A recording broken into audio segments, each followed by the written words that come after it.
Sauvegarder et valoriser les espaces naturels et agricoles de son territoire, c'est le défi que se sont lancés la Carène, le Conseil général, la ville de Saint-Nazaire, en 2013, en se dotant d'un PEAN, un périmètre de protection des espaces agricoles et naturels périurbains.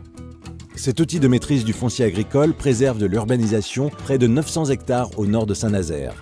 Il permet également de sauvegarder une zone naturelle, Natura 2000, en y maintenant une agriculture d'élevage, principal gestionnaire des zones humides. En parallèle, la Carène accompagne ses partenaires comme la Chambre d'agriculture, le Parc naturel régional de Brière ou le syndicat du bassin versant du Brivet dans leur démarche de protection de l'environnement, notamment pour lutter contre la prolifération de la jussie, plante invasive sur les prairies humides proches de la Brière. C'est une réalité en matière d'aménagement. La Carène combine respect de l'environnement et réalité de développement de ses communes.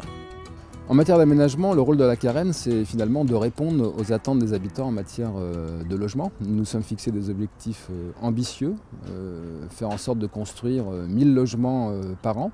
Et tout cela en respectant aussi les grandes politiques que nous sommes fixées en matière de respect de l'environnement, de mixité sociale et puis aussi de capacité à offrir un habitat adapté aux attentes des populations.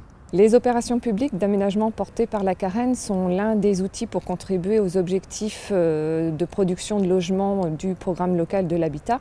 Donc ça participe à la dynamique de l'agglomération et pour chacune des communes, c'est aussi un moyen de maintenir et d'accroître sa population et cela garantit le maintien des équipements publics et des commerces et des services.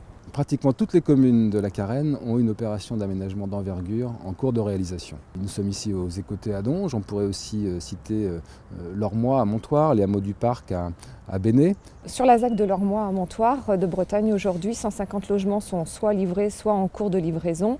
Et à proximité sont également restaurés des corridors écologiques, c'est un peu la ville à la campagne. On a également bien sûr des opérations importantes sur Saint-Nazaire, Courtil-Brécart, Coulvey-Québray. Sur la ZAC du Plessis à Saint-Nazaire, les premiers occupants s'installent depuis quelques semaines. Mais aussi des opérations comme le centre-bourg de Saint-André-des-Eaux, Certé-Océane à Trignac. Certé est l'une des deux opérations en rue de l'agglomération. 150 logements sociaux sont aujourd'hui en cours de construction et une trentaine de premiers locataires résident déjà dans ce quartier.